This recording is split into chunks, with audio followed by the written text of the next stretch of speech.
My name is Adigun, and the topic before me this morning is development of multimedia-based supplementary teaching material.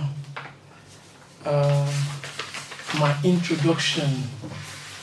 The role of multimedia in education is to improve learning process and increase the interaction between learners and teachers. That's the role of multimedia. The world in which we live is changing rapidly, and the field of education is experiencing these changes, in particular as it applies to media services. So now, things are changing, they are not static. Teaching in olden days is not what is happening today. So therefore, the role of multimedia in teaching can never be overemphasized. Now, to the main topic, development of multimedia-based supplementary teaching material. We want to look at it. What is multimedia? What is multimedia? Whenever text, audio, still image, animation, video, interactivity are combined together, the result is multimedia. In other words, what we are trying to say here is that multimedia is the collection of the text, the video, the audio, the pictures, images together. That's what it is. Not one. That's why we call it multimedia. The collection of the media together is what gives us multimedia. Now, multimedia-based supplementary teaching material. These are the instructional material teacher developed to use during the teaching in the class. That's what we mean by supplementary teaching material. Now, if you are teaching and you don't have any supplementary teaching material, your teaching will be bored.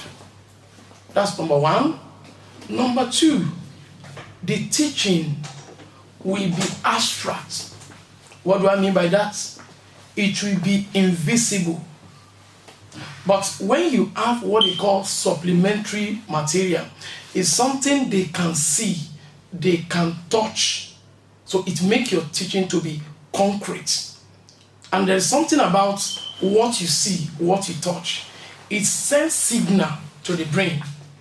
And when the brain picks the signal, it sends it to the memory. And when memory picks it, it stays long in the memory. Now, if the teaching is abstract, no contact, there is nowhere it's going to stop. Why? Nothing for the memory to catch, to stop. And that's the reason why there is need for material. Material, that's the supplementary material we are talking about here. To touch, to see. That's where you have your charts, your video, your audio, the image. So when the student begin to see this, they begin to touch, then it sends signal and the memory catch it. And each time you ask question about it, they remember what they saw or what they touched when you are presenting a particular topic. This material helps the learner to get better understanding of the topic. The learner can see, touch, whatever the teacher is teaching. It makes the teaching to be more concrete than abstract. Now, I'm a Yoruba teacher, and I want to present a certain topic in Yoruba language, and I need supplementary material. For example, here, the topic I want to present now in Yoruba language, that's what they call Eyara. Eyara, the parts of the body. Parts of the body. When we talk about teaching this topic, I want to present this topic. There is need for a particular method Because what I'm doing here now is to pick a particular method and the material to use. Now, in presenting this part of the body, the suitable type of method of teaching for this topic is demonstration method. Why did I say demonstration method? As the name sounds, demonstration. When the teacher is teaching, there is need to demonstrate why it's part of the body. You touch the part of it. In the process of touching, you are demonstrating. And when you begin to demonstrate, or you have a picture of something that you are shown, then you begin to send a signal to their brain, then the knowledge begins to come. For you to impact knowledge to these children in this topic, you need demonstration method, not lecture method. You demonstrate, you show the part of the body. Now, for example, the part of the body, we have head, we have eyes, we have hair, we have mouth, we have hand, we have leg, and so on and so forth. Now, there is need for supplementary material to show that this topic is not abstract. It's something that is visible. Every topic is visible. So now, if you talk about the part of the body, Eyara in Yoruba language, what are the supplementary material? In this topic, I prepare a chart that comprises all the parts of the body. Something like this. It will be on the chart. We have head. Then we have, from the head, we have eyes. We have the hair. In Yoruba language, the head is what they call Ori. Ori. The eyes is Oju. Then the hair is Eti. The nose is Imu. The mouth is Eno. Now, when you have it on a chair to show the children, now, this is a material that will buttress your explanation. Ordinarily, as a teacher, you can come to the class, you explain the part of the body.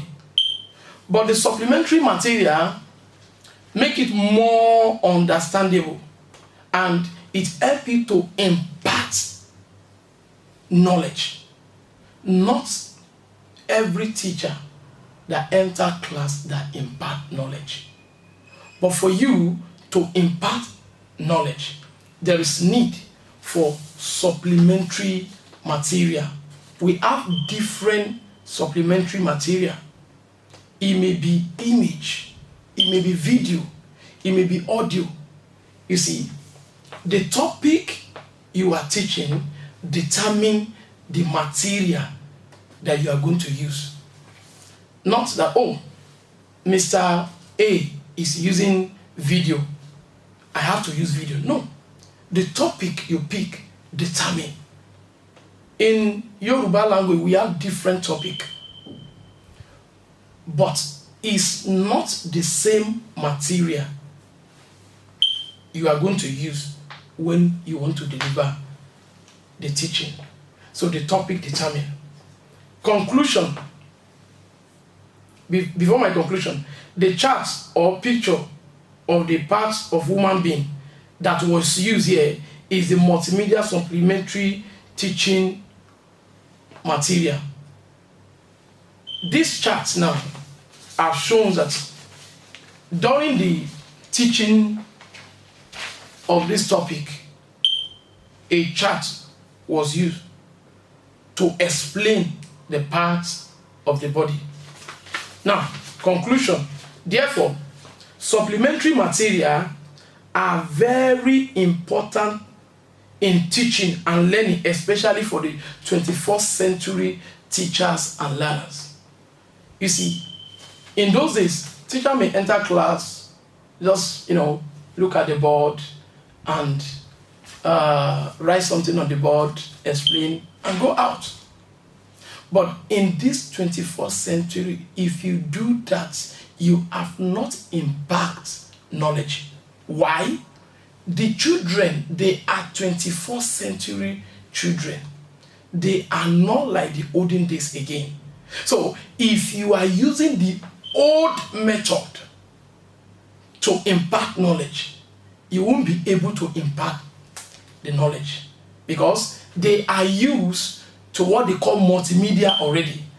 So by the time you are teaching now, if you make use of this, it will help you, so the children will grab what you are trying to teach. But if you are just explaining, no picture, no image, no audio, nothing, just copy the notes. Gone are the days when teacher will just come. In fact, some even write a note on the board before they begin to explain. Teachers are just after copying notes. But now, teaching are more practical. More what? Practical. In those days, I call it abstract, because they just come and explain. And that's the reason why it's not even easy for the children to pass the exam. They will read and read. But when there is picture, there is video, there is image, it makes them to remember quick. Why?